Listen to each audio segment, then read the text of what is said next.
pas se gêner, bonjour et bienvenue sur Europe 1 de 16h jusqu'à 18h. Aujourd'hui, vous allez donc passer 2 heures avec Michel Bernier, Jérémy Michalak, Mustapha El Atrassi, Maman. Et tout de suite, je lis quelques mails. Coralie qui écrit: mais où est Pierre Bénichou? Depuis lundi, on ne l'entend plus. Je sais qu'il est encore vivant. Je l'ai vu sur France 2 dans On a tout essayé et sur France 3. Mais qu'entends-je? Toute l'équipe est revenue. Mais où est passé Pierre Bénichou? Rendez-moi Bénichou, écrit Christine. Il me manque 3 semaines de best-of et pas de Bénichou depuis lundi. Au secours. Bonjour, je voudrais tout juste savoir s'il y aurait toujours Pierre Bénichou dans votre émission, car je ne l'entends plus. Je suis triste, écrit Mathieu. Mesdames et messieurs, aujourd'hui, jeudi, c'est le retour de Pierre Bénichou. Bravo. Est-ce que c'est... Je suis très content de ça parce que ça prouve que mon ordinateur marche. Hein. Quand j'envoie des mails comme ça, je me dis toujours peut-être que j'ai loupé l'adresse. Et vous serez là demain même, il faut le dire. Non. Oui. Oh, chic. Hein. Est-ce que c'est vraiment Pierre Bénichou? Non. Parce que c'est peut-être un sosie, Non, comme non, le sosie non. de Saddam Hussein, on n'en parle plus. Quoi, tu crois que j'aurais avalé un clone? Et qu'il aurait été pendu pendant les fêtes de fin d'année, allez Le savoir. sosie de Saddam Hussein, oui monsieur, j'ai exactement le même âge, le même poids et la même taille. Sauf que moi, celui pas qui la va me moustache. pendre, il n'est pas né. Tiens. Bon, Michel Bernier va bien? Mais écoutez, En fortement forme. bien, et je vous souhaite une très bonne année parce que je vous ai pas vu depuis C'est le vrai, début de c'est vrai. l'année, Après donc- tout, on a le droit Donc encore. on a le droit encore jusqu'au 31. On donc... ne dit pas quand on a votre physique tellement attirant, fortement bien, on dit finement bien. Monsieur. Oh, merci Pierre. Alors attention, hein, dans la nouvelle formule, il faut bosser. Hein. Vous avez remarqué, hein, Ah quand ouais même, là, il faut réviser, il faut lire les journaux. Et là, cet après-midi, je vais voir si vous avez bien passé toute la matinée à lire la presse. Alors on y va pour la première question. Si vous avez bien révisé, bien bossé. Hein. En plus, la Pierre Bénichou devrait répondre, puisque c'est dans le Nouvel Obs que j'ai trouvé cette... Regardez, il s'inquiète là. Il s'inquiète parce qu'il le lit plus. Cette information, attention, pourquoi Olivier Besancenot déclare-t-il sur son blog, puisque maintenant tout le monde a un blog, même les hommes politiques, et même Besancenot, qu'il connaît un vrai bonheur? Il va se marier. Non, Il va divorcer. non. Ils vont remplacer son vélo de facteur par une mobilette. Je vous accorde la bonne réponse, Michalak, il a un nouveau vélo. C'est fort. C'est dans les indiscrets, dans le fameux carnet rouge de Carole Barjon, qu'on apprend effectivement qu'Olivier Besancenot a un nouveau vélo. C'est en tout cas ce qu'il vient d'annoncer sur son blog. Un vrai bonheur, dit Olivier Besancenot. C'est bien pour la campagne électorale qu'il ait un nouveau vélo. Il a carrément fait une dépêche sur son blog pour annoncer qu'il avait un nouveau vélo. Ouais, Il a ouais. des trucs à dire quand même. Hein. Demain on fait un quart d'heure si j'ai un nouveau stylo, je vous préviens. Alors, c'est qu'on a vendu, là, attention, ça va aller vite la réponse, mais on a vendu l'intégrale de Mozart comme des petits pains l'année dernière à moins de 40 €, l'intégrale de Mozart. Ensuite, il y a eu l'intégrale de Bach qui s'est vendue pareil, un coffret de 30 CD, moins de 40 €. Et là, à partir du 18 janvier, qu'est-ce qu'on va trouver comme intégrale? L'intégrale de Lara Magali Fabian. de la Starac, un album. Non. Encore un musicien classique. Bah oui, évidemment, après Mozart. Beethoven. Non, pas Beethoven, justement. Après Mozart et Bach. Klederman. Chopin. Chopin, excellente réponse de Michalak. Mais qu'est-ce que c'est que ce truc-là? On dirait qu'on est dans un match de Chopin. boxe. Ah bon? Moi, de mon temps, on faisait un mot d'esprit. Là, maintenant, on tape sur une grosse caisse. Ça a bien changé, merci beaucoup. C'est dès qu'on a une bonne réponse, Pierre. Ah bon, d'accord. Quand vous Je croyais répondrez que c'est bien. parce qu'en général, dans des cafés très populaires, quand on donne un pourboire, ils tapent. Alors, c'est tant pis comme mon portefeuille que t'as fait ça. Non mais c'est bien l'intégrale de Chopin après Mozart et Bach, c'est la logique. Vous pensiez Beethoven, vous plutôt? Oui, mais moi, Chopin, c'est un musicien que j'aime de plus en plus. Ah oui. Au début, j'avais toujours été dans ce snobisme, dans Chopin. C'est les petites choses, les petits machins. C'est un grand musicien, très profond. C'est très bien, Chopin. Mais il fait plus Je rien. l'aime bien, Chopin, quoi. Il fait plus rien en ce moment. Non, il a arrêté. Il a plus de maison de disques. Pourriez-nous faire l'historique, parce que je suis sûr, Pierre, que vous connaissez évidemment l'histoire et la vie de Chopin par cœur. Alors, en un petit Non, il a résumé. eu une histoire avec Georges Sand, par exemple, je Ouais. sais. Il était polonais. Ouais. Il a écrit la polonaise, beaucoup de d'autres trucs. Il a fait des pièces pour piano, surtout Chopin. Ouais. Oh, c'est un musicien très sensible, comme beaucoup de musiciens d'ailleurs. Mais moi j'aime beaucoup. Il écrivait seul, je crois. Il était sourd. Ah non, c'était Beethoven. Ensuite, C'est il au a niveau commencé, des paroles, il a pas commencé très jeune parce que ses parents l'amenaient quand il avait 4-5 ans faire des concerts dans les cours royales. Ah non, merde, c'est Mozart. Alors là, j'ai une phrase, j'ose à peine la prononcer, mais tant pis, j'y vais. Enfin que vous me disiez qui a pu prononcer cette phrase. J'espère qu'il va se faire enculer par un kangourou et dévorer par un crocodile. Oh, c'est Liza Minnelli. Mais c'est tout, ça m'énerve. Bonne réponse de Jérémy Michalak. Mais pourquoi elle a dit ça, Liza? Et de qui elle a dit ça, surtout? Ah, il y a un con qui arrive à 3h du matin pour lire la presse, c'est moi, mais j'ai les bonnes réponses.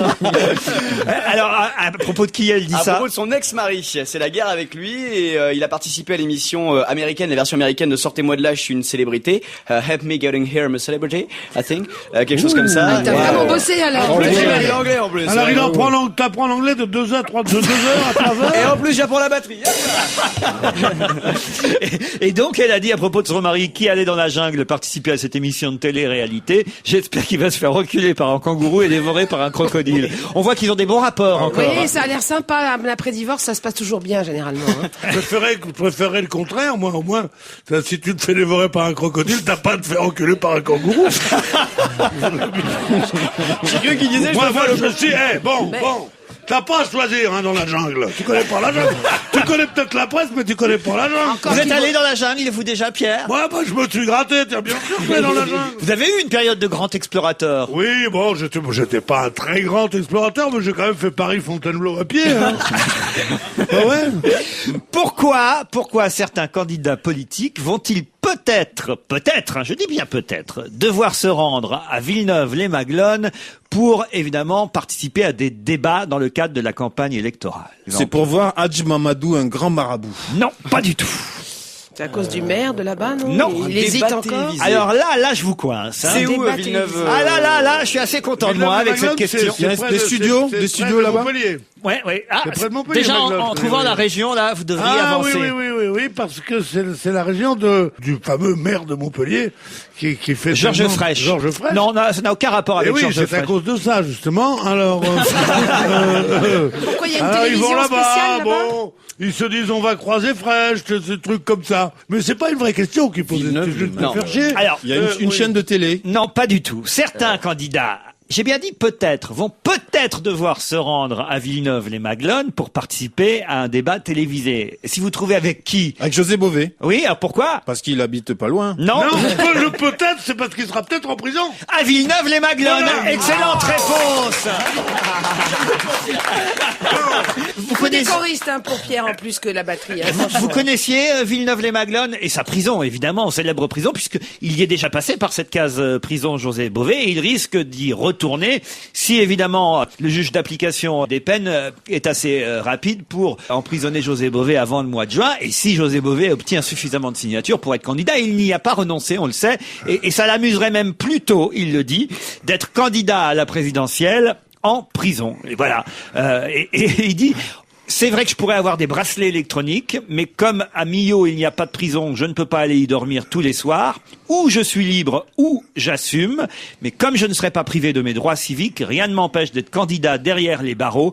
Et comme chaque candidat a droit à une égalité de traitement, notamment pour la campagne télévisuelle, ils seront bien embêtés. Voilà pourquoi j'ai imaginé que les autres candidats politiques devraient se rendre en prison pour aller débattre avec José Bové. Ça peut être drôle. Ça serait pas mal. Il y en a qui peuvent y rester, quoi. Oui, c'est ça. Chirac, ça va peut-être le faire renoncer à être candidat.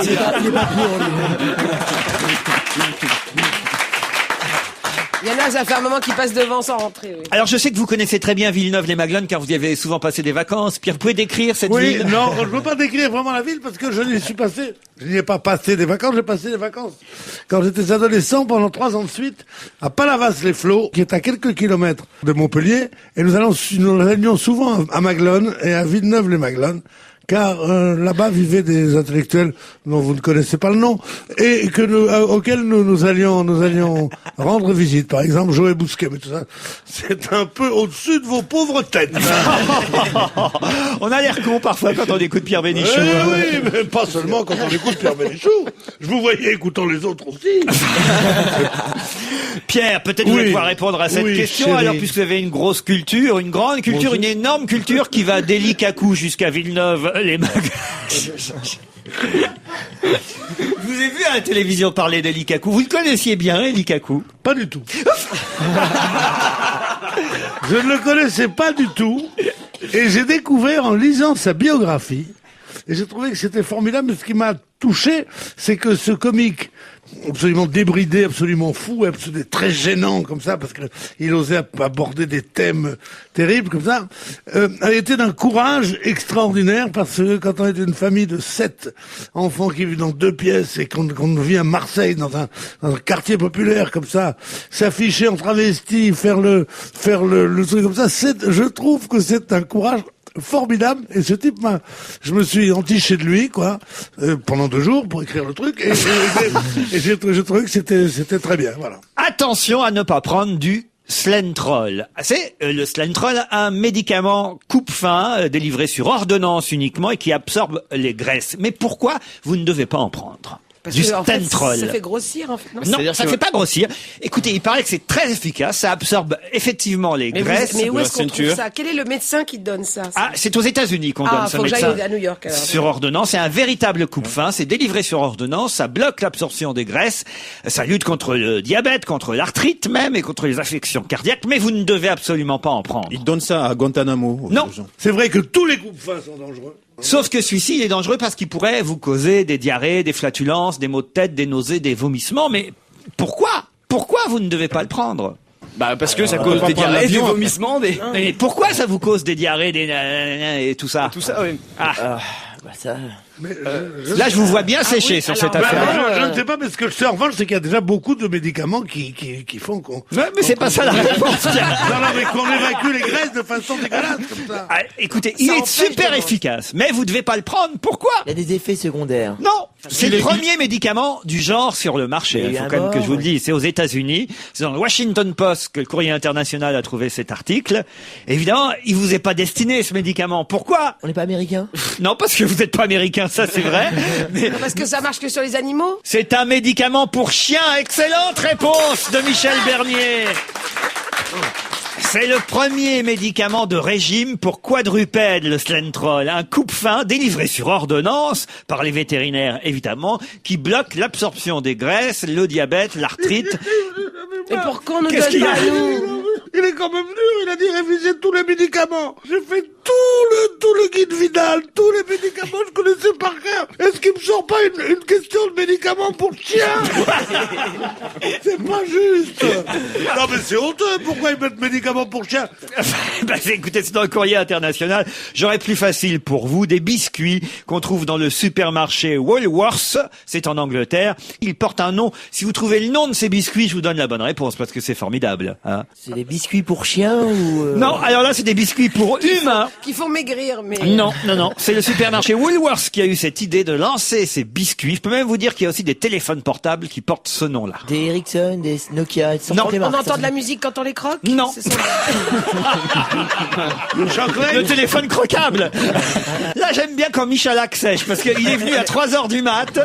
Ouais, le Fayot, La là. prison de Fayot, c'est un Fayot. Ah, grave. Ah, grave. Ah, il manque juste les lunettes. De toute façon, je parle pas aux Et gens les qui... boutons. Je parle pas aux gens qui ont fait pleurer Will Smith, moi. Alors là, attention, là, je vous coince encore et je suis bien content. Hein, attention. Alors, Vous connaissez la reprenons. chaîne. Woolworths, c'est une des plus Woolworths. grandes chaînes de grands magasins au monde. Voilà. Une précision importante, Pierre Bénichou. Supermarché Woolworths. Voilà. Et il lance des marques de biscuits. Il y a même 20 produits qui portent le même nom, pour tout vous dire. Il y a des biscuits, mais aussi des téléphones portables. Et ce nom-là, il est tout à fait trouvable. c'est le nom de quelqu'un de connu?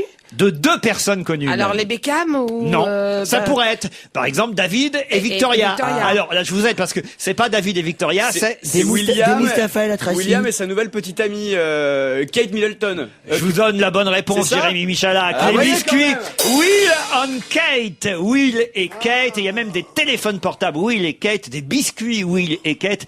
Une Oui, parce vingtaine que- de produits Will et Kate vendus chez Will. Comment c'est la chaîne déjà? Woolworths. Woolworths. Camilla et Charles, ça donnait pas envie, quoi. Non, les biscuits sont un peu durs. Et puis les biscuits Charles et Diana, il restait que des miettes. Tandis que ceux-là, ils sont fourrés. Vous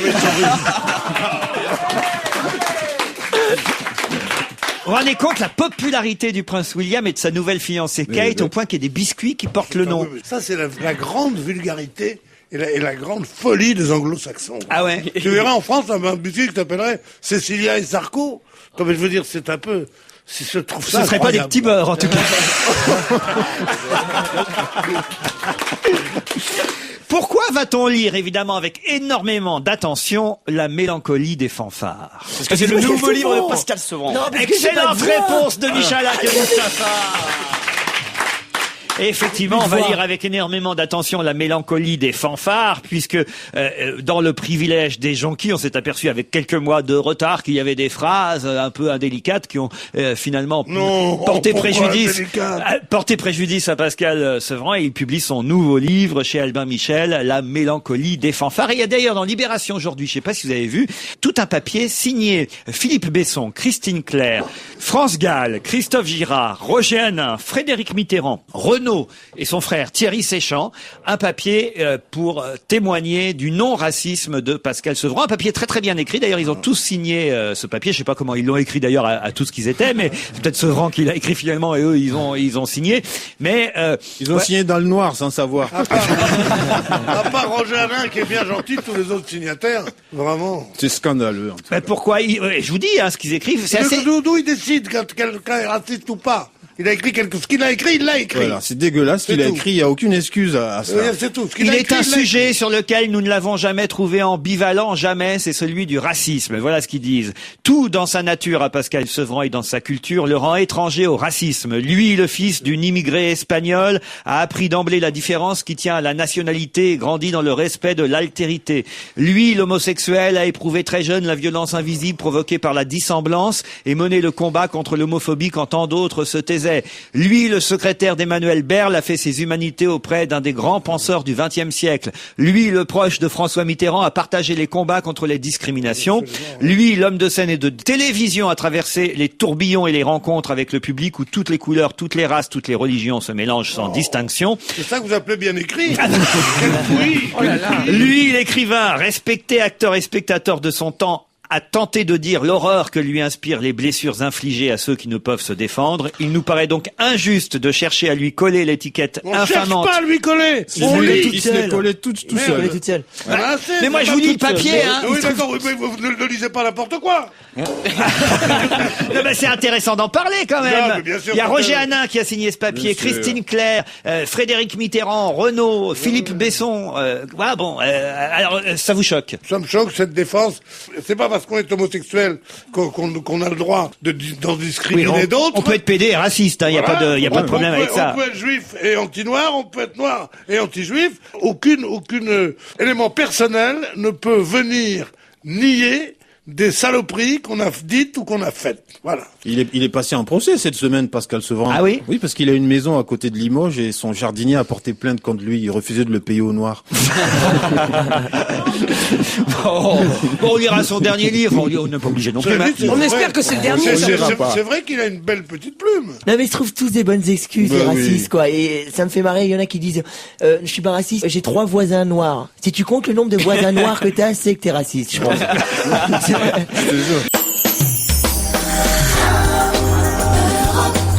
Parlons-nous.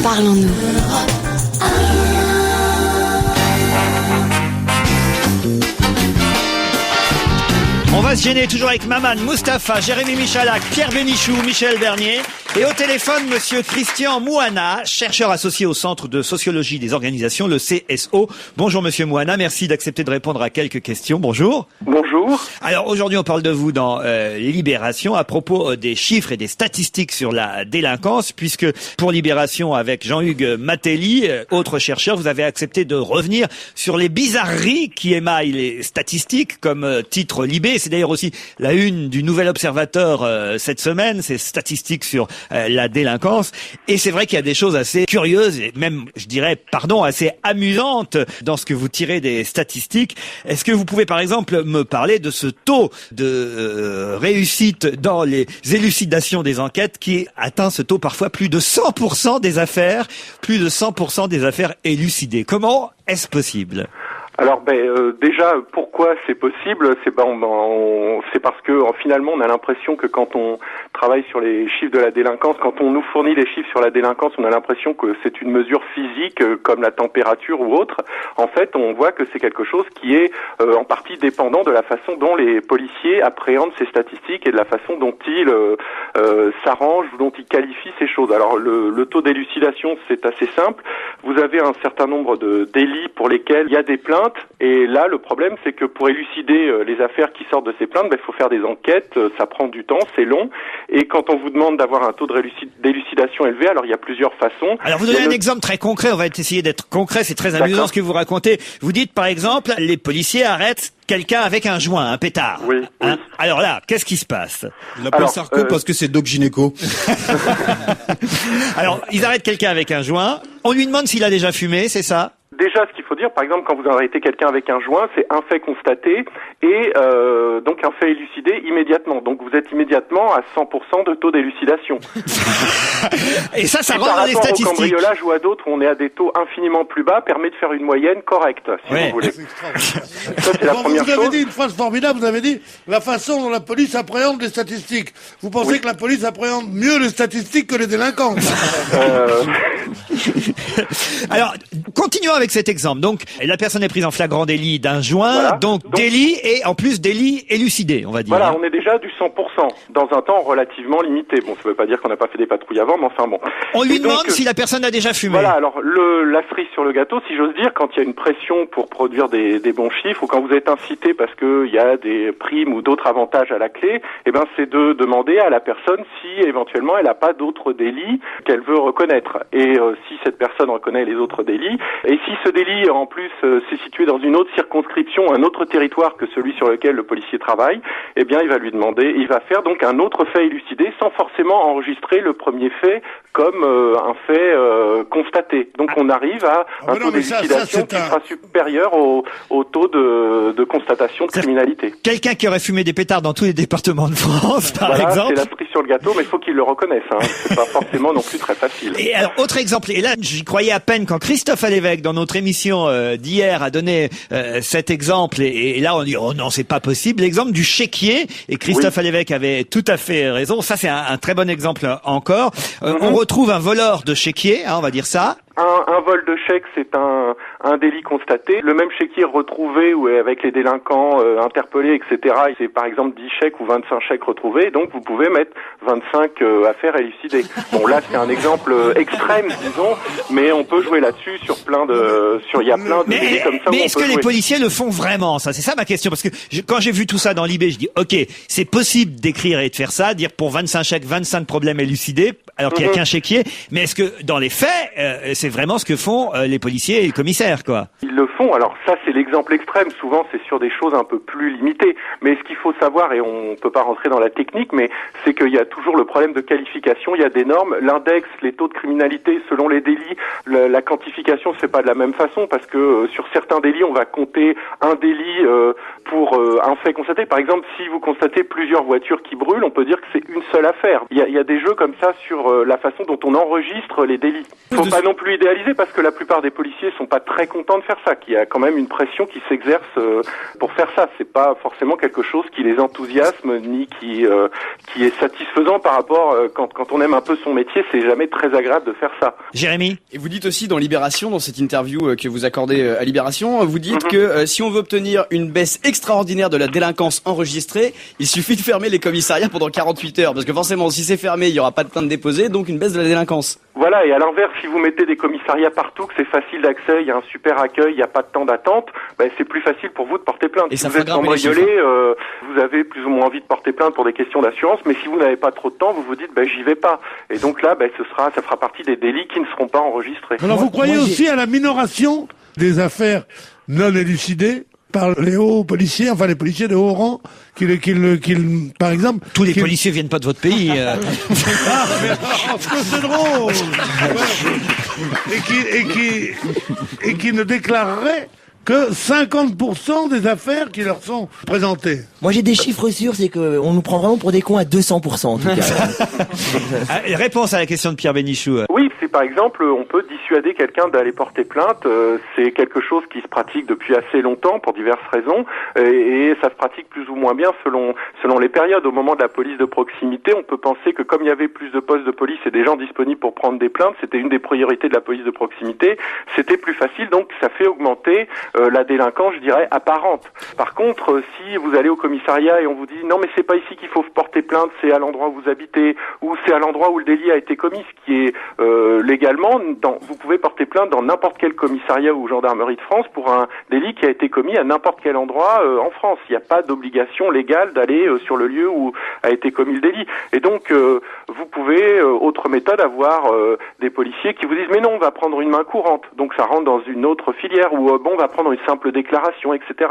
Tout ça ne rentre pas dans les statistiques des délits constatés, donc forcément vous fait améliorer par contre-coup le taux d'élucidation. On va vous remercier, monsieur Christian Mouana, chercheur Merci. au Centre de sociologie des organisations. On peut lire l'interview de vous et de votre confrère Jean-Hugues Matelli dans Libération aujourd'hui, et puis dans l'Obs aussi, il y a tout un dossier sur ces chiffres de la délinquance. Il y a des chercheurs du CNRS qui répondent aux questions et qui analysent, je pense par exemple à Sébastien Rocher, qui lui aussi est chercheur au CNRS, et qui analyse effectivement tous les chiffres sur la délinquance. Merci à vous, Christian Mouana. Merci, au revoir.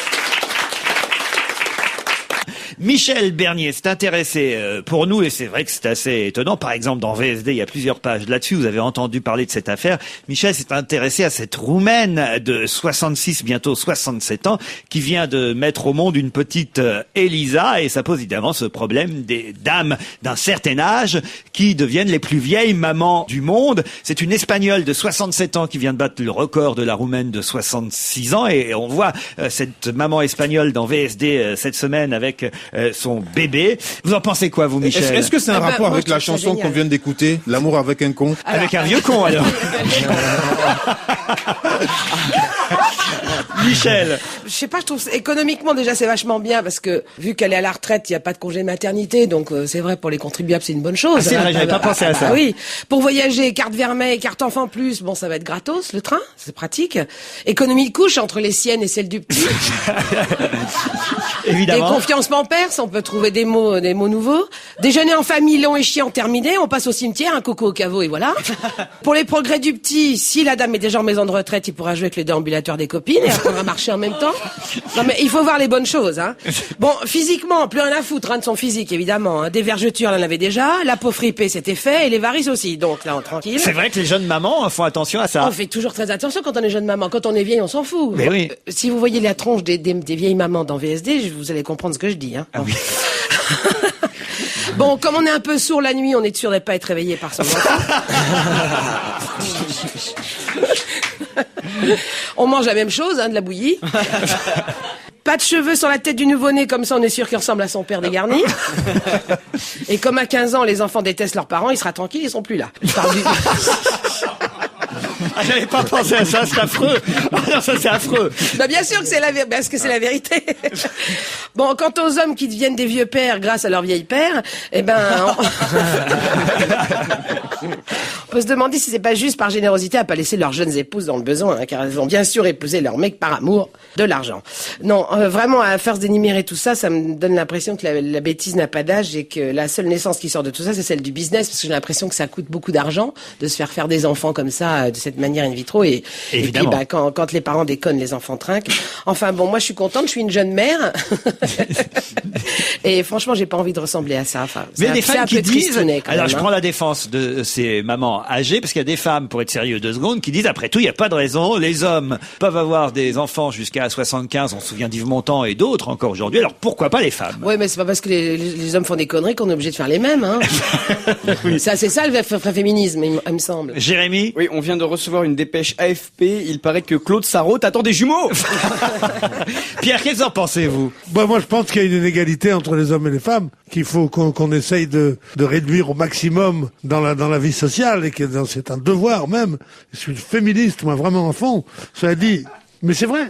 Mais je pense que il est ridicule de dire un homme peut avoir des enfants jusqu'à 90 ans et une femme aussi. Non, parce que c'est pas fait pareil. Une femme, ça porte un enfant, il faut qu'elle lui donne le meilleur de sa santé, de sa vie, alors qu'un homme, c'est 3 gouttes de merde, tandis qu'une femme, c'est 9 mois de gestation, et en plus de ça, une mère, bien qu'on nie de plus en plus ce genre de choses, une mère, ça va pouvoir élever un enfant, ça va pouvoir découvrir la vie, lui donner un enfant. Donc c'est ridicule qu'une femme de 65 ans, bon, si elle le veut, qu'elle le fasse, parce que en plus c'est un progrès médical, sûrement, de savoir quels sont les mécanismes d'arriver à ça. Mais je trouve de dire que toutes les femmes de 65 ans vont avoir un gosse pour avoir, quand la fille a 9 ans, la mère en a 74, c'est un peu dur quand même. Elle a raison en plus, Michel, ça coûte cher. Moi j'ai lu les tarifs des ovules, ça coûte plus de 6 000 €, des ventres qui se louent, c'est 3 000 €. Ça met la paire de couilles à combien? Ça fait cher. Faut faire une division, parce que c'est par 2. Est-ce qu'il y a des soldes? Puis, il y a un problème pas encore résolu, oui. Ah oui, le gros problème d'avoir un enfant si tard, c'est que quand il commence à marcher, toi t'arrêtes. Voilà. Et puis alors il y a un autre problème pas encore résolu. C'est vrai que maintenant la mode c'est l'écoute bébé. Vous savez l'écoute bébé, c'est ce qu'on met dans le berceau, puis on peut être dans une autre pièce et on entend si le bébé écrit ou pas. On leur donne des portables maintenant. Non, c'est savoir si ça fait des interférences avec le sonotone. Est-ce que ça pose pas un autre problème, ça aussi? Et puis alors, autre souci, surtout il faut le dire, conseil aux mamans de 67 ans, faut dire par exemple, allez pas confier votre petit à sa grand-mère, ça pourrait comporter certains risques. Parce que si vous déjà vous avez 67 ans et que vous le portez à sa grand-mère, vous imaginez un peu le bordel. Il y a un bon conseil qu'on peut leur donner, c'est de prendre le petit dans leurs bras tout de suite après avoir mangé, parce qu'avec leur Parkinson, ça va les aider à faire leur row. C'est dégueulasse, ça. Bon, je vois que finalement, autour de cette table, on est plutôt contre cette idée Il semble qu'il faut être un petit peu raisonnable, les dames, pas quand tellement, même. parce que je me dis que tous ces gosses, ça fera une belle génération d'archéologues, quand même. C'est vrai que les photos dans VSD, on vous conseille. Monstrueux. VSD, ça fait assez peur, je dois dire. Quand même. C'est bizarre parce que, curieusement, si on savait que les dames qu'on voit en photo étaient les grand-mères des enfants qu'elles portent dans leurs bras, on trouverait ces photos attendrissantes. On dirait, tiens, c'est génial, ces vieilles dames avec leur petit-fils dans les bras. Et le fait de savoir que c'est leur maman, eh bien, je dois avouer que ces photos sont assez dérangeantes. Ça fait bizarre. J'aurais pas pensé parce que j'avais un a priori plutôt favorable à cette idée. C'est vrai. Et de voir ces photos, d'un seul coup, je me dis, ah non. Non. Ben non. Puis les enfants, la première chose qu'ils voient en sortant, c'est leur merde. Et puis surtout, je ne sais pas en fait, puisque ça se passe tellement mal, les rapports entre les enfants et les parents, qu'ils soient jeunes, qu'ils soient vieux. Alors, s'ils sont vieillards, pourquoi pas? C'est vrai, on voit sans arrêt des trucs avec ma mère, elle avait des amants, là, au moins, elle n'aura pas d'amants, c'est déjà bien. Il y aura, le complexe d'Édipe sera totalement supprimé, qui fait tant de mal et qui conditionne toutes nos personnalités. Sa mère, paraît-il, on a envie de coucher avec sa mère. Ben là, on n'aura pas envie de coucher avec la vieille, quoi. Je trouve que ça va révolutionner les mœurs. Je reviens aux papas qui, eux, effectivement, peuvent avoir des enfants très tard. J'ai cité Yves Montand tout à l'heure, il avait 67 ans quand il a eu le petit Valentin. James Brown, lui aussi, avait 67 ans quand il a eu un enfant. Or, on sait qu'il vient de mourir à 73 ans. Vous faites le calcul, ça fait qu'il vient de mourir avec un enfant de 6 ans. Vous me direz que ça arrive aussi à des enfants de 6 ans qui ont des papas très jeunes. Oui, mais ça, c'est pas exprès. C'est vrai. C'est vrai. Non, mais enfin, je veux dire, c'est pas dans la normale des choses. Hélas. Anthony Quinn avec 81 ans. Mais oui, mais quand il a eu un enfant. Ça l'a tué. La Bible est pleine de ces vieillards qui font des enfants. Aussi, je crois. Mais évidemment, Bose et Ruth. Non, mais comment se peut-il que de moi ceci 20, le chiffre de mes ans a passé 80? Mais bon, Jésus et la aussi. fille, ils ont des enfants. Donc, ça ne veut rien dire. Et moi, je crois que c'est une chose beaucoup plus triste. C'est qu'en fait, ça devrait être réservé aux gens très riches. Si on est le fils de Nassis, et qu'il vous a eu à 82 ans, et quand il meurt à 84, on a 2 ans, eh ben, on n'en va pas à la DAS. C'est ça le grand problème. C'est que, on voudrait que les parents puissent accompagner les enfants jusqu'à l'âge de 16 ans ou de 20 ans, c'est-à-dire le moment où ils peuvent se débrouiller seuls. Si on est très riche, de toute façon, on se démerdera pour eux. Moi, j'ai un papier assez incroyable, et là, c'est Martina Navratilova qui est au cœur de cette polémique assez étonnante, je dois dire. Martina Navratilova, vous vous souvenez, c'est l'ex-championne de tennis qui défend... Elle n'a pas d'enfant, elle. Elle défend la cause gay et lesbienne, vous le savez, et elle réclame l'arrêt des recherches sur la sexualité des béliers que font les chercheurs américains. Et pourquoi les chercheurs américains font des recherches sur la sexualité des béliers et pourquoi ça met en colère Martina Navratilova? C'est parce que les chercheurs font des recherches pour comprendre pourquoi les moutons et les béliers sont gays. Car en effet... Ils sont baies. Ils sont gays. Un mouton sur 10 préfère monter un autre mouton plutôt qu'une boule. Ça s'appelle jouer à saute-mouton, ça, Laurent. Je vous jure que c'est vrai, hein. Ça J'ai doit les être- chiffres. 1 sur 10 préfère Ah bah dis donc, c'est moins que chez les hommes. Mon frère. Moi, c'est Voilà. pour ça que dans les partous, je m'endors. C'est parce que je compte les moutons qui sont...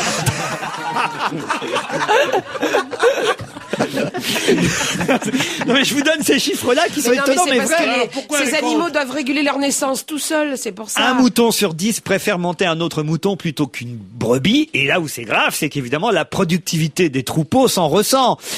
Pour ramener les ovins gays dans le droit chemin, les scientifiques de l'Oregon State University injectent donc des hormones dans leur cerveau et font des recherches pour savoir. Et normalement, les hormones qu'ils injectent dans les moutons, ça marche. Ils sont moins gays qu'avant. Et... Ils sont un peu plus tristes, mais quand même. Non mais sérieusement, mais c'est de la connerie de croire ces choses-là. Il faut dire que vérité, la c'est laine, que c'est attirant, les hein. animaux sont tellement cons. Quand tu vois un cul, c'est un cul, quoi, c'est tout. Déjà, pour les militaires, c'est comme ça.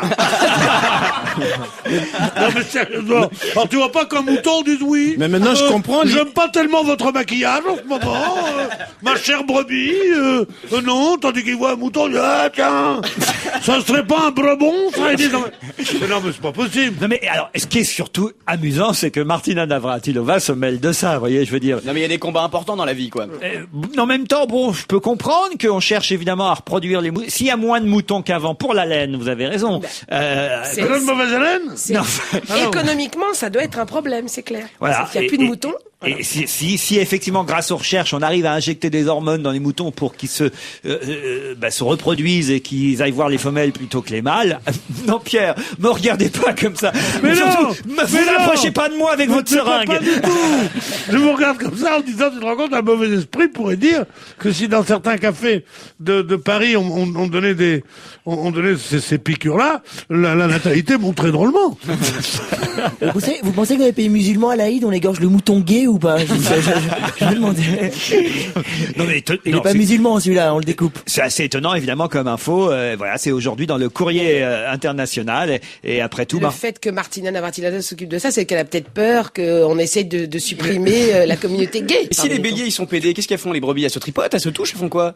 voilà, ça c'est une vraie question. Ah ouais. Après tout, j'ignorais parce que ça c'est pas dit dans l'article. Les moutons sont pédés, mais est-ce que les On peut le brebis dire, Est-ce un que les mouton brebis pédé, allez, se on est- collent des Comment timbres? voulez-vous C'est ça que la les question. brebis soient Gwyn?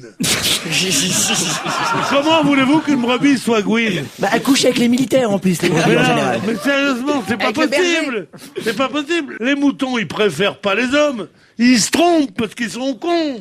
C'est tout. Moi, je Tandis qu'une tu vois pas deux brebis qui disent, écoute, vraiment, mais là, mais sérieusement, les moutons, c'est pop, pop, pop, pop, pop, ils voient un cul, c'est un cul. Tandis que une brebis qui est là, qui passe, elle voit une autre brebis, elle sait même pas si c'est une mouche ou si c'est un arbre de Noël. Les animaux sont cons. Alors c'est vrai, moi j'avais un chien, mais alors il me reconnaissait dans la rue. Non, c'est conneries de mes mères, ça c'est vrai. Mais enfin les animaux n'ont pas la même sexualité que nous. Quoique.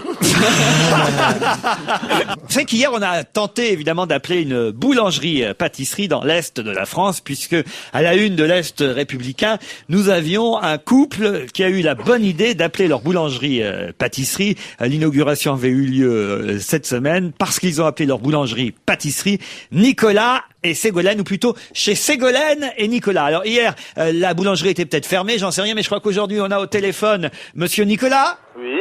Bonjour, c'est Laurent Ruquier à l'appareil. Ah, bonjour monsieur. Alors hier on a essayé de vous joindre, vous étiez fermé. Eh ben oui, c'était notre jour de repos.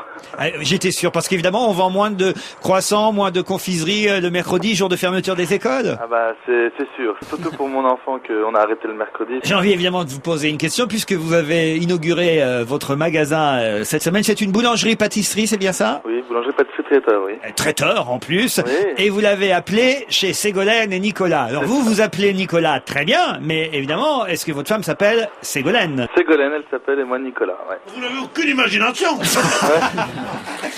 Ça, c'est... Et son deuxième prénom à votre femme? Bah, c'est Bernadette. Et vous, c'est Jacques? Non, Non, pas encore. Et le petit, comment il s'appelle le petit? Il s'appelle Noah. c'est un bâtard. Ça va de soi. Pardon, monsieur, mais alors là, écoutez, c'est quand même génial. Vous avez eu raison d'appeler votre magasin ainsi. Ça vous fait de la pub, ça va de soi. Ouais, mais notre décision avait été prise depuis, avant l'année dernière, en fait. Parce que pour la création, on avait dit qu'on n'appellerait pas pain au levain, ni au petit four, pour avoir vraiment notre nom, en réputation, quoi. Ah, c'est-à-dire que vous vouliez appeler votre magasin chez Ségolène et Nicolas avant de savoir que Ségolène Royal serait la candidate socialiste. Bien sûr, oui. Ça parce que, alors. on n'intéresse pas du tout à la politique. Qui a vu au monde votre enfant? C'est Le Ségolène. docteur gynéco ou pas?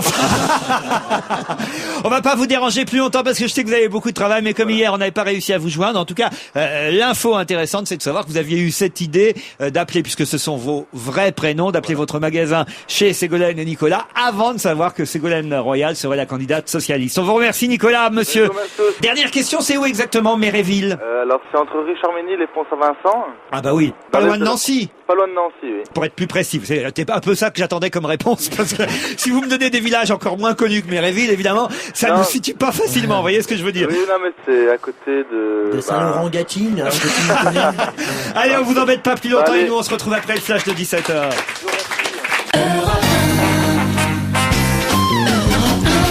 On va se gêner jusqu'à 18h et nous sommes là depuis 16h. C'est la deuxième heure justement.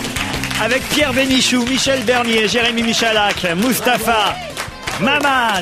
J'adore cette équipe. C'est vrai, vous êtes content de retrouver Pierrot quand même. Ah, c'est le retour, hein, il est très en forme, il parle longtemps, c'est bien. C'est votre maître. J'adore, moi il me fait beaucoup rire. Mais il a pas chanté encore. Ah non, c'est vrai. C'est quand il fait un beat qu'il chante en général. 2007 sera-t-elle l'année de la chanson pour Pierre? La chansonnette. De la Oh, je chansonnette. ne sais pas encore. Pourquoi dites-vous ça? Vous avez quelque chose derrière la tête? Bah, ou- peut-être vous pouvez me chanter du Johnny Hallyday, on va en parler avec Maman, mais d'abord j'ai une info incroyable parue dans Le Point cette semaine, et c'est repris d'ailleurs je crois aussi dans Le Parisien.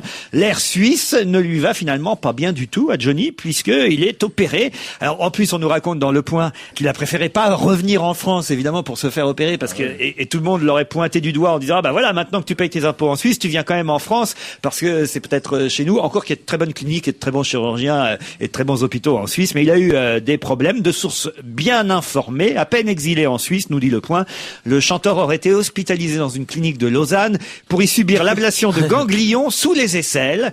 Et avant Noël, eh bien Johnny, qui a 63 ans, a été contraint d'annuler et de reporter certaines étapes de sa tournée pour se faire opérer. Et il s'est fait évidemment hospitaliser en Suisse. Est-ce que ça se passe bien, Johnny, en Suisse, Maman? Alors autrement, à part ces petits problèmes de santé, il y est donc depuis le 19 décembre, c'est bien ça? Oui, il y est que depuis le 19 décembre, mais Johnny s'est déjà mis à dos tous les habitants de Gstaad. Ah oui, pourquoi? Parce que il n'arrête pas de leur demander qu'il est où le stade. Alors ils ont beau lui dire qu'il y en a pas, il leur répond invariablement alors pourquoi vous l'avez appelé le stade Vaudeville? Bon, il est déçu Johnny, car il comptait sur ce stade pour attirer là-bas son copain Zazie, Zizou pour les intimes. Oui, et d'ailleurs, tout à l'heure on parlait de la clinique en Suisse et de l'hospitalisation. Souvenez-vous que Johnny avait raconté justement qu'il était allé se faire une sorte d'injection de sang, transfusion. de sang neuf, de transfusion de sang neuf dans une clinique en Suisse, et il avait commis la bévue, la gaffe de dire là aussi où va Zidane, ce qui évidemment avait été très très embêtant pour tout le monde.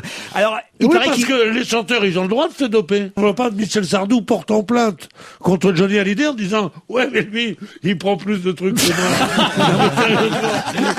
Alors, est-ce qu'il s'ennuie vraiment en Suisse comme on le dit, Johnny? En tout cas, pour savoir comment il occupait ses journées, je suis allé à la rencontre des habitants de Gstaad, qu'on Ah oui. appelle les... T'as un problème? T'as un problème. Pourquoi on les appelle t'as un problème? Parce que les habitants de Gstaad sont les Gstatois. Ah oui, les Gstatois. Les Gstatois. Gstatois. Voilà. Et alors, d'ailleurs, la première fois qu'on l'a traité de Gstatois, Johnny a répondu « Qu'est-ce qu'elle a, ma gueule ?» Vous êtes allé voir les voisins de Johnny, parce que ça nous intéresse. Qu'est-ce qu'ils en pensent? Voilà, j'ai eu un coup de bol, vraiment. Je suis tombé sur un voisin de Johnny, un autochtone, un vrai gars du terroir, David Hallyday. Ah oui, parce qu'il vit là-bas aussi. Il vit là-bas, il a épousé la fille d'un grand promoteur monégasque. Alors David m'a avoué que lui aussi il se faisait chier à Gstaad. Mais lui, il se fait chier comme un raton mort. Normal, c'est le fils. Ah oui, évidemment. Johnny, c'est comme un rat mort, lui, Voilà. c'est comme un raton. Enfin, mort. tout ça est logique. Donc, on peut dire que Johnny a rejoint son fils en Suisse. Voilà, et heureusement, parce que depuis que son père est venu le rejoindre, les choses ont radicalement changé. C'est vrai? Ils se font chier ensemble. La nuit tombe à quelle heure à peu près à Gstaad? À 15 heures. Hein, et elle finit le lendemain à 14h59. Alors pour déconner, Johnny et son fils chantent dans les rues de Gstaad. Retiens la nuit. Ils ont pas dû se faire que des amis comme ça. Non, ils ont eu quand même deux amis. Ah oui? D'abord, il y a Igor, ex-ministre d'une ancienne république soviétique, et Kumba, ex-ministre d'un État africain. Ils sont à Gstaad aussi. Voilà, ils sont à Gstaad aussi. Et contrairement à Johnny, ils n'ont pas fui les impôts de leur pays respectifs. Ah non? Non, ils ont fui avec les impôts de leur pays.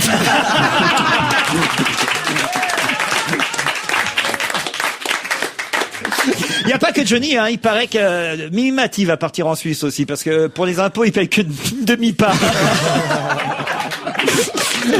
Pardon pour Pauvre votre Mimi, copine Mimi. pauvre Mimi. Est-ce qu'il marche son disque à Mimi alors? Mais je ne sais pas. À Est-ce que moitié. vous avez écouté Mais Mimi? non, Quoi? pas Qu'est-ce que vous encore. dites? Il marche à moitié là-dedans. Ouais. Non, mais il n'y a que des Ça marche demi-chansons. un petit peu, quoi. Il n'y a que des demi-chansons.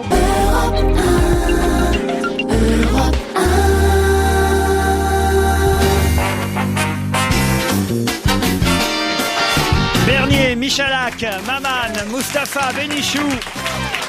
On peut revenir un instant sur Johnny Hallyday en Suisse, parce que c'est vrai que le pauvre Johnny en prend quand même plein la figure.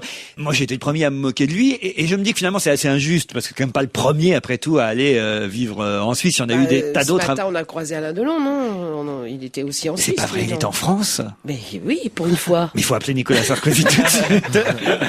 Mais c'est vrai, par exemple, qu'Alain Delon ne peut pas jouer toute une saison au théâtre, parce que, évidemment, il doit être un temps précis. Il peut jouer que 3 ou 4 mois sur les scènes à Paris, parce que si, évidemment, il était toute l'année au théâtre à Paris, ça prouverait qu'il est plus souvent résident français que Suisse. Que suisse, et ainsi de Je suite. crois que c'est très controversé, cela. Ah oui? Et à propos de Johnny Hallyday, on disait justement, c'est pas vrai l'histoire qu'il doit rester 6 mois ensuite, mais quand 6 il mois et fait... 1 jour, ils disent. Une seconde. Quand il fait des tournées, 6 mois, 1 jour et 1 seconde.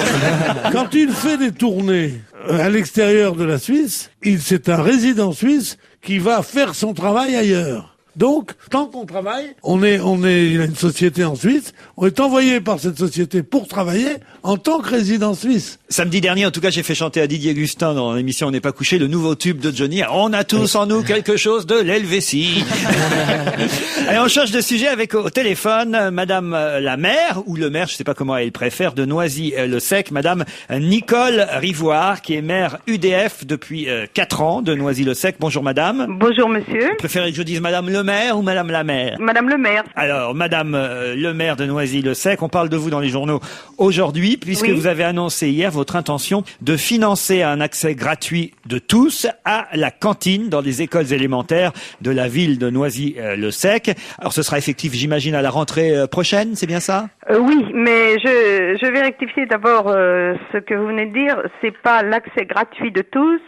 C'est l'accès gratuit suivant des critères. Hein. Ah bon, bah alors les journaux nous racontent n'importe quoi. Pardon, moi je ne fais que lire ce que la presse reprend. Et Disons que ce sera l'accès gratuit de tous ceux qui seront à la cantine. l'accès gratuit de ceux qui sont déjà à la cantine. Alors, ça veut dire qu'il n'y aura pas de nouveaux arrivants à la rentrée prochaine, parce que Ah ben, il y a toujours des nouveaux arrivants, monsieur, parce que par la loi des années scolaires, il y a les partants, les sortants de CM2, et il y a les entrants de CP. admettons, j'inscris mon fils ou ma fille à la cantine de Noisy. C'est une supposition. Mais pourquoi pas, monsieur? Bienvenue en Seine-Saint-Denis, monsieur Ruquier. Tu peux pas, tu sors avec un bélier. Non, je dis bienvenue en Seine-Saint-Denis, monsieur Ruquier. Mais je viendrai volontiers à votre avec Jean-Pierre Coff, tiens, on viendra tester les produits de la cantine, pourquoi pas.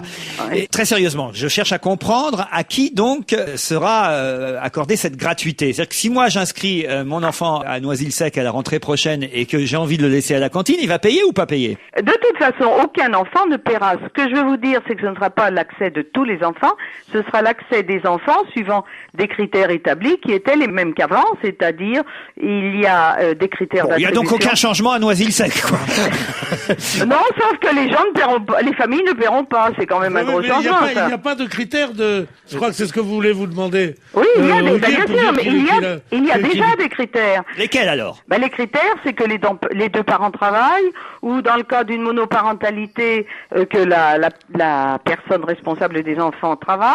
C'est pratique, on fait... Ce que je comprends... Attendez, j'ai pas fini. Oui. Ou au cas par cas, des cas sociaux où on sait que les enfants n'ont souvent pas un repas équilibré par jour. J'ai tout à fait compris, madame. Voilà, donc tous ces enfants-là sont accueillis actuellement et seront de nouveau accueillis à la rentrée prochaine.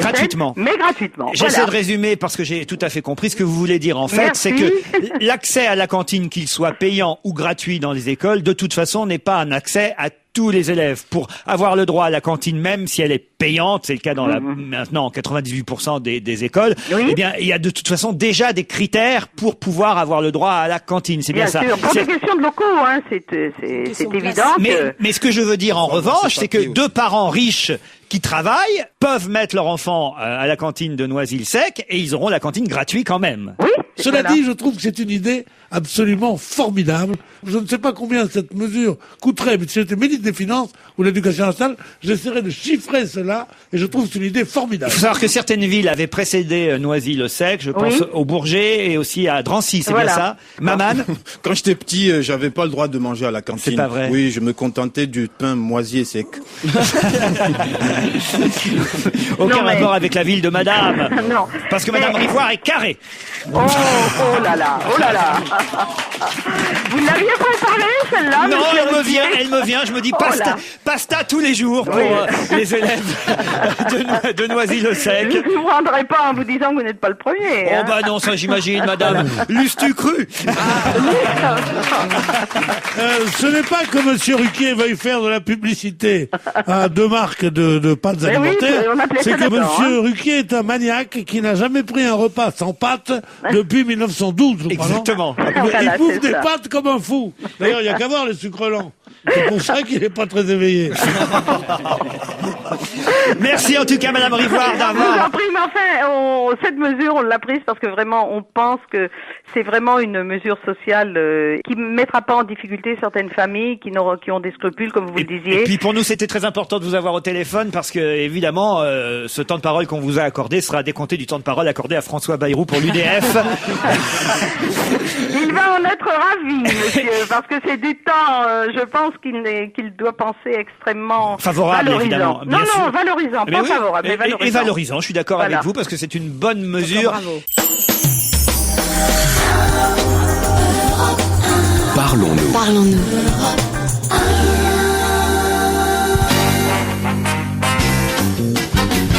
Bénichou, Mustapha, Michalak, Vernier, Maman et Serge Liado, comme promis. Et Serge Liado, aujourd'hui, vos chansons qui se ressemblent sont une dédicace spéciale à notre ami Mustapha El Atrassi. Ah bon? Qui est à la vedette décidément en ce moment. Après avoir joué hier une scène avec Will Smith à la télévision, le voici en vedette en chanson. C'est ça, Serge?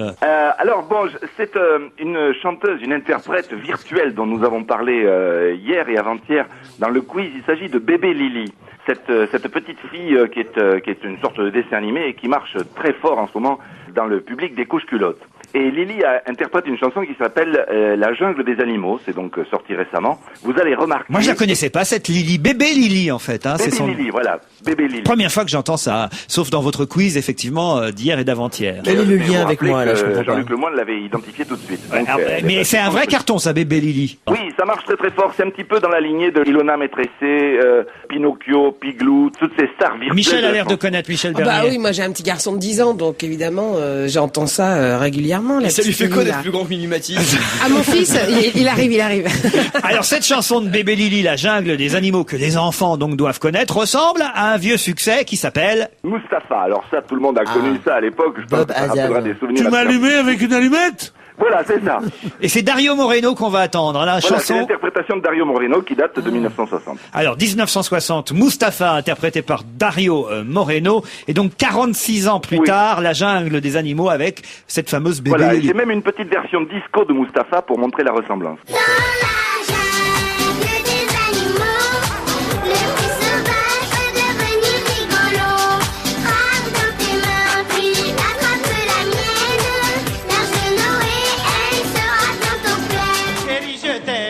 Chérie, je t'adore, comme la salsa del pomodoro. Chérie, je t'aime, chérie, je t'adore, comme la salsa del pomodoro.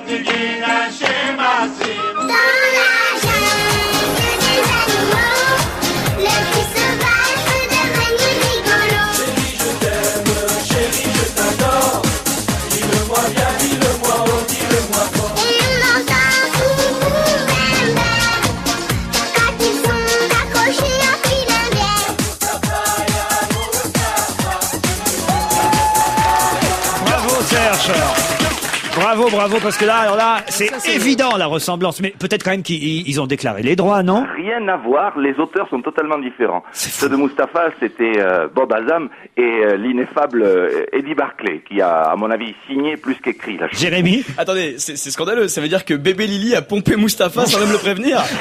C'est dégueulasse. Vous êtes le nouveau Michael Jackson. La chanson flash du jour concerne le sacre. Il n'aime pas qu'on utilise ce mot-là, mais pourtant tous les journaux en parlent. Le sacre de Nicolas Sarkozy, vu qu'il est le seul candidat, évidemment, à la candidature UMP, ce sera dimanche, Serge. Oui, en chanson, donc, pour vous. Absolument acquis. À l'UMP, le candidat unique, Sarko sera désigné dimanche soir. D'après Le Point, c'est notre première star politique, ce que les Américains appellent une Polestar, joli néologisme. En Ile-de-France, il y a déjà plein de Paul. Ils sont genre Paul Huchon, Jean, et à Draveil, Paul Tron, Georges. Mais les amis de Sarko le marquent à la culotte, et il ferait bien de se méfier de ces Paul potes. C'est joli, merci Serge. Là, j'ai un quiz pour mes amis autour de la table, et on va voir Pierre Bénichou si vous lisez le Nouvel Observateur de bout en bout. Alors attention, il n'y a que ceux qui habitent Paris et la région parisienne qui auront cet article-là, puisque c'est dans le supplément Paris Ops. Ah, j'ai pas le droit de lire le supplément, mais d'accord quand même. Il l'écrit mais il le lit pas. Il y a plusieurs pages assez amusantes dans le Paris Ops. C'est où habitent les people. Et alors évidemment, en fonction de l'arrondissement où habitent les people, on nous dit dans quelle catégorie les people habitent. Alors, ce qui est assez rigolo, c'est qu'évidemment j'ai cherché moi. Où est-ce que vous habitiez? Alors effectivement, en plus ils m'ont mis dedans. Alors ils m'ont mis dans le 8e arrondissement. En même temps, moi je suis limite 8e et 17e arrondissement. Catégorie 8e, les people qui habitent dans le 8e, on les appelle les dorés sur tranche. Vous voyez. Alors, sauf que moi je suis dans le 8e, près du 17e, vraiment à la frontière. Alors, quand j'appelle un taxi, je suis toujours obligé de préciser. Et donc le 17e, c'est les égarés. Ah bon? Ah oui. Alors donc je suis moi, doré sur tranche, égaré. C'est joli, c'est joli. Et il y a qui d'autre alors dans le 17e? Alors par exemple, vous donnez les dorés sur tranche, vous avez Luc Besson, Vincent Pérez, Roman Polanski, Manuel Seigné, ils habitent le 8e. Et dans les égarés du 17e, Pierre Tchernia, Clémentine Autain, Evelyne Bouix, Clément Sibony. Il n'y a pas Pascal Sevran dans les égarés? Non, alors Pascal Sevran, je crois savoir qu'il habite le 18e arrondissement. Il habite à Montmartre. C'est les décalés, le 18e arrondissement pour le Nouvel Obs. Alors vous, par exemple, Michel, vous Moi, êtes je suis dans le 9e, moi. 9e, alors je vais vous dire ce que vous êtes comme catégorie. C'est les discrets. Vous êtes discrète. Et voilà. Pierre, quel arrondissement, vous? 7e arrondissement. 7e arrondissement, qu'on rigole. Vous êtes dandy, Pierre Bénichou, dans le 7e arrondissement. Parce que je ne suis pas cité. Michel Drucker, Thierry Roland, Beck Bédé, Wiesmann, Charlotte Gainsbourg sont les dandys avec vous du 7e arrondissement. Yvan Attal, vous savez, ils ont mis Charlotte Gainsbourg, on se doute qu'il y a Yvan Attal aussi. Oh, on sait jamais, des fois. Vous, Jérémy? Moi, je peux vous dire, je suis dans la catégorie petit branleur qui se la pète dans le 16e. C'est quoi 16e, Pierre? Vous avez Les influents. Les influents. Je crois que ça me va bien. Méfiez-vous, méfiez-vous. Et vous, alors, Mustapha? C'est Canal Saint-Martin. Canal Saint-Martin, Les clochards. C'est le on quartier les appelle. détente. c'est quel arrondissement? Ah non, pardon, c'est le Marais, Ça, c'est le ça. Marais. C'est quel arrondissement? Non, j'habite dans le Marais en fait, en plus. Alors, c'est 3e arrondissement. 3e et Beaubourg. 4e. Ah, vous êtes smart. Vous, Maman? Moi, j'ai mon cousin, lui, il vient de se faire expulser. C'est les éloignés. eux.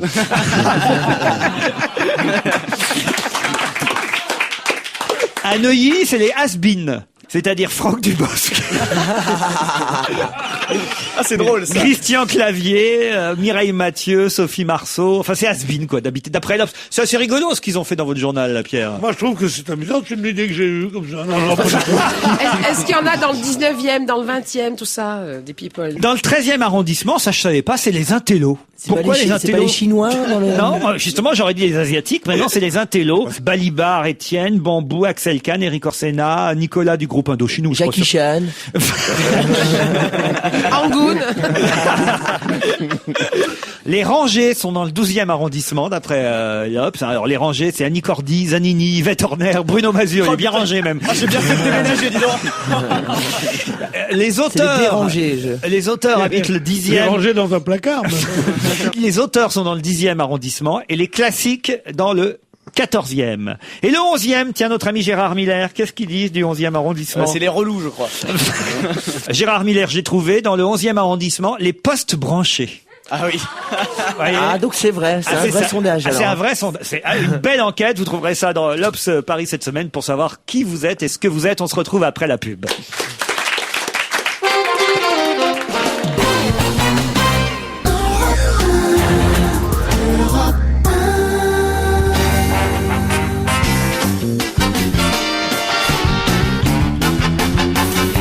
On va se gêner jusqu'à 18h depuis 16h avec Michel Bernier, Pierre Bénichou, Jérémy Michalak, Maman, Mustapha et la Tracier. Et chaque semaine, on va visionner pour vous, chaque jeudi, pour être très précis, un DVD qui cartonne. Parce que c'est que désormais, les DVD sont énormément achetés. On achète presque même plus de DVD que de disques. Il faut dire dans les grands magasins comme Fnac et Virgin, c'est peut-être même ce qui les sauve, il faut dire, puisque le disque est en forte chute. Mais le DVD, on n'en a jamais autant acheté. C'est vrai que les gens aiment et adorent ça. Peut-être grâce aux bonus aussi. Moi, je les regarde jamais, les bonus. Ouais, c'est rare aussi. Oui. Mais en tout cas, il y a quelqu'un à Europe 1 qui le fait pour nous le dimanche à 7h46 et 19h26. C'est Marc Gonnet qui, lui, a une chronique qui s'appelle Bonus caché.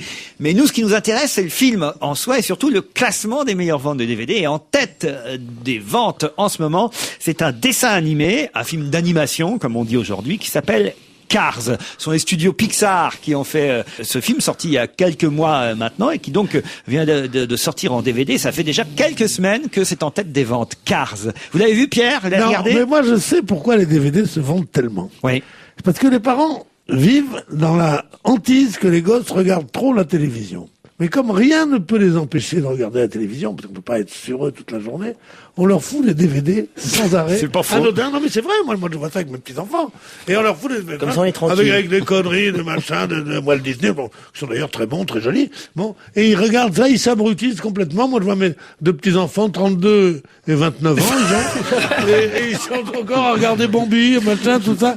Ils disent, Ouais, il faut mais- pas regarder la télévision, il y a plein de bagarres et de trucs. Ben, mais les miens d'enfants, c'est-à-dire Michel, Jérémy et Mustapha, ont regardé Cars, 4 roues pour ce nous. sont tes enfants, enfin Je comprends. Michel, comment vous avez trouvé ça, vous alors? Moi, j'ai bien aimé. J'ai regardé ça avec mon fils parce que je me dis, on regarde jamais aussi bien qu'avec un enfant un dessin animé, je trouve. Et j'ai trouvé ça très mignon, bien fait, sympathique. Bon, plein de bons sentiments, évidemment. Enfin, on a l'habitude sur les. C'est l'histoire dessins d'une animés. voiture C'est une petite voiture qui se la pète un peu. Hein. C'est un petit bolide prétentieux Qui s'appelle décide- Flash McQueen. Flash McQueen, une petite voiture rouge et qui décide de gagner la Piston Cup, une coupe de course, quoi. Enfin, moi, j'y connais pas grand-chose en automobile.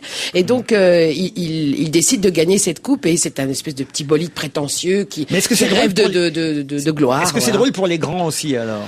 Oui, il y a 2 ou 3 endroits sympathiques, mais bon, moi, C'est surtout pour les enfants. Ouais, je pense que c'est vraiment pour les enfants parce que c'est. enfin, Jérémy. Voilà. Non mais c'est assez rigolo aussi pour les adultes parce qu'il y a tout en fait, tout le scénario du film repose vachement sur l'humanisation qu'on a fait des voitures. C'est-à-dire qu'en fait les voitures sont des personnages, ont des yeux, ont une bouche, parlent comme n'importe qui, mais ont des caractères bien dans trempés. quel pays, ça, il y en a Hein Là où c'est un peu pour les grands, c'est Alors, tu veux dire dans le film le fait que ça se Pas passe en sur la vrai. route 66. Et la route 66, les enfants savent pas ce que c'est. Donc ça, c'est le seul référence que nous on peut vraiment avoir. Oui, mais il y a aussi, Il n'y a pas que les enfants, certains auditeurs aussi à qui on va rappeler ce qu'est la route 66. En route 66. C'est une route mythique en Amérique, dans qu'une chanson surtout a mis qui a rendu célèbre, s'appelle Route 66, car elle ne s'appelle pas Road, comme on dit route en anglais, mais Route, comme une route en français. Alors ça se passe donc sur la route 66, et alors Et alors, quand on dit que ça peut aussi s'adresser aux adultes, c'est aussi du fait de l'humanisation de toutes ces voitures qui sont les personnages principaux du film. Il y a par exemple un bus Volkswagen, vous savez les bus de hippie, bah lui c'est un peu le dealer de biocarburant. Vous voyez, il y a des espèces de références comme ça. Il y a aussi une Porsche qui est la voiture qui excite en fait les garçons dans la vraie vie. Bah là, dans le dessin animé, c'est la Porsche qui excite aussi le personnage principal, Flash McQueen. Il y a aussi une Jeep. C'est une voiture féminine alors. La Porsche, oui. Il y a des voitures mâles et des voitures féminines. Oui, c'est ça. Il y a la Porsche qui est d'ailleurs assez excitante. Moi, j'ai bien vu la Porsche, elle me plaisait pas mal, et qui est donc la petite amie du héros et du personnage principal, Flash McQueen du film. Et puis aussi une Jeep. Il y a des voitures à pédales. Non, il y en a pas ça. Ils en ont pas mis. Non, mais regardez, par exemple, il y a une Jeep, une espèce de vieille Jeep toute pourrie qui incarne en fait un vieux militaire un peu réac, assez aigri et désagréable. Enfin voilà, en fait, on a réussi à attribuer des caractères et des caractéristiques de personnages humains à des voitures par rapport à la marque de la voiture. Mustapha, ça vous a fait marrer? Ah oui, complètement. Belle histoire, hein. Je me disais, ça aurait été marrant avec des voitures françaises qui parlent. me brûlez pas, me brûlez pas. Le DVD, vous le conseillez au final ou pas alors? Oui. C'est en tête des ventes en ce moment, mais c'est surtout pour les enfants et pour les ados comme vous, Mustapha, parce que Michel, elle, déjà, elle a passé l'âge. Hein. Oui, moi c'est fini, terminé. Au revoir. Peut-être parce que vous êtes une fille aussi. Oui, je pense que les voitures, ça me passionne pas trop. Ça doit être ça. Voilà, c'est pour ça. Mais mon fils a bien aimé. Donc les petits garçons de 10 ans, vous pouvez y aller, ça vous plaît. Évidemment, c'est un DVD à déconseiller à ceux qui habitent près du périphérique, parce que ça, ils voient ça toute la journée. Mais autrement, c'est très réussi. Ça s'appelle donc Cars.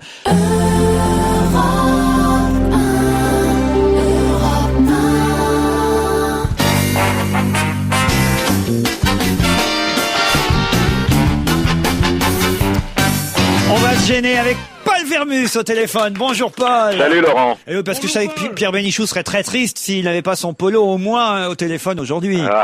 Flatteur. Bonjour Popol. Salut. Ça va bien Popol? Alors Paul évidemment enquête un peu partout dans Paris pour en savoir plus sur les infos du jour et particulièrement aujourd'hui, ça c'est assez étonnant. On a parlé tout à l'heure de Alain Delon et Mireille Darc qui étaient ce matin sur Europe 1 chez Jean-Pierre Elkabbach pour nous parler de leur rentrée théâtrale. Et c'est vrai que c'est les 3 coups pour des tas de nouvelles pièces dans les théâtres au mois de janvier. Et alors, on nous annonce Claire Chazal sur scène. Ouais, alors après Bernard Tapie, après Pierre Bénichou, après Stéphane Bern, les non professionnels de la scène commencent à faire du théâtre et c'est au tour de Claire Chazal. Mais attention, elle va pas vraiment être comédienne. Non, je vais vous expliquer en détail quand même. Là, j'ai été voir sur place ce qui se passe aux Aurores. Elle a d'abord été influencée par son compagnon Philippe Torreton, ça c'est une certitude. Évidemment. On la verra normalement le 6 mars, c'est au Petit Théâtre de Paris, dans Laissez-moi. Attendez, attention, le 6 mars, vous voulez dire, c'est un soir seulement? Pas un soir seulement, elle fait le 20h, donc ça sera 2 soirs par semaine dans un tout petit théâtre et à 19h. Alors là aussi, il faut être très précis. Ils auraient pu mettre ça à 20h quand même, parce que les gens vont être déstabilisés. Ouais. Alors je vous le dis tout de suite, Laurent, c'est pas du boulevard, les portes ne claquent pas, on crie pas, on ne hurle pas de rire. En fait, c'est un spectacle où on murmure, on réfléchit, on se prend la tête entre les mains, parce qu'en fait, il s'agit d'une lecture revisitée de la romancière Marcel Sauvageau. Alors, vous voyez, le genre de spectacle, c'est un spectacle pour un télo, pour Bobo du 7e. On l'imaginait pas non plus Claire Chazal dans Mon cul sur la commode, je veux dire. Vous avez pas tort non plus. Trompe-toi. Moi aussi. Moi aussi, c'est pour ça que je regarde le journal tous les soirs, moi. Alors, il faut que je vous dise, c'est pas une première, c'est vrai, puisqu'elle a déjà fait des lectures au Festival de la Correspondance de Grignan, 2 ou 3 années de suite. Mais moi, je connais pas. Alors, pardon, je suis peut-être inculte, là, je vais avoir l'air idiot auprès de tous les auditeurs, peut-être. Marcel Sauvageau, elle écrit quoi? C'est quoi? C'est quel genre de lecture, d'écriture? C'est une belle écriture, c'est une belle écriture. Mais ça, moi aussi, je saurais le dire, Vermus. Non, mais si vous essayez de me mettre un petit peu dans les cordes, c'est raté. Si vous voulez lire du Marcel Sauvageau, il n'y a pas de problème, vous dormirez sans difficulté en prenant les premières pages. Voilà. Mais par exemple, elle écrit quoi? C'est quel genre?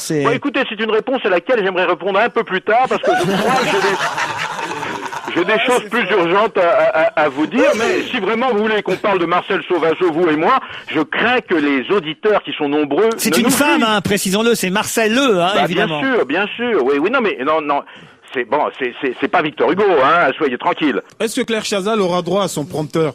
Et elle n'a pas le droit à son prompteur pour une bonne raison, c'est une lecture. Donc elle n'a pas à apprendre le texte par cœur, ni à lire un prompteur. Alors c'est sûrement très beau, mais je vais rajouter, c'est aussi sûrement très très ennuyeux, quoi. Une comédienne sur scène qui se contente de lire un texte assis à une table.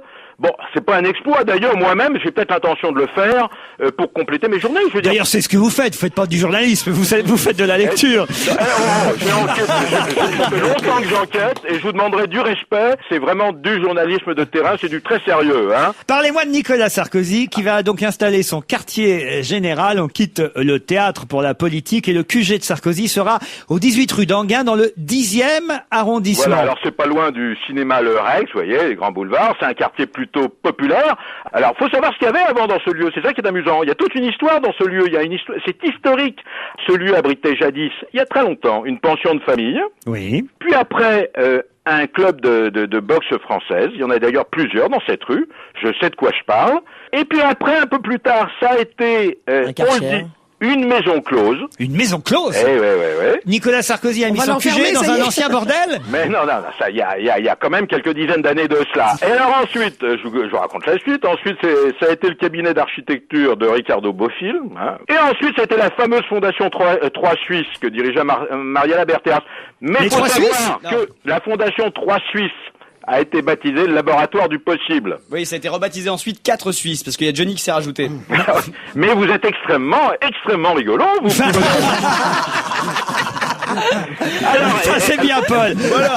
Revenons sur Marcel Sauvageon, là qu'on en reparle. Alors attendez, dans ce laboratoire du possible, faut dire, il s'est passé des tas de choses dans ce laboratoire du possible. C'est là qu'est née la première maison d'édition en braille.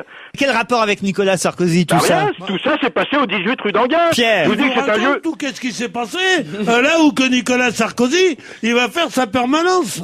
C'est ça le journalisme. Alors, ce qui veut dire, si j'ai bien compris, que Nicolas Sarkozy va mettre les pieds dans un ancien bordel, ou peut-être il retrouvera quelques papiers en braille, une robe de Paco Rabanne, et éventuellement même il pourra monter sur un ring pour faire de la boxe contre Ségolène Royal. Vous avez une très bonne mémoire, mais en plus dans ce lieu, il y a eu la première association d'handicapés, handisport, la première agence de pub sur le net côté en bourse. Vous voyez, c'est un lieu où il se passe des tas de choses. Ça laisse pas indifférent, il y a des fantômes dans cet endroit. Vous énervez pas non plus? Non, mais là, vous mettez mes informations en doute, je vois bien, là. On vous a rien fait, nous, hein? Non, personnellement, vous m'avez rien fait. Oui, c'est vrai. Ouais.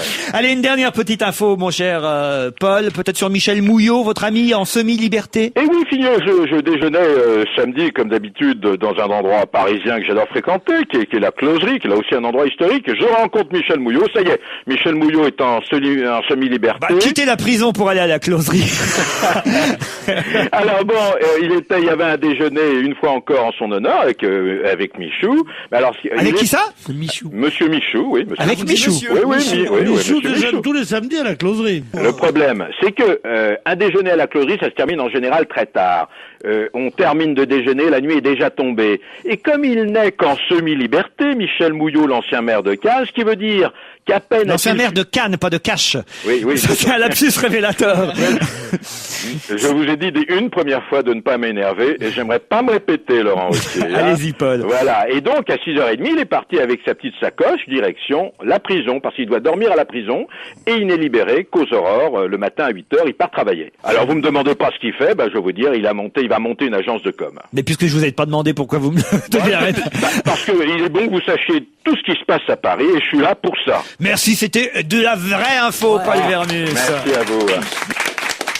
Et nous, on se retrouve demain, évidemment, vendredi, à partir de quelle heure? 16h. Bye bye, à demain.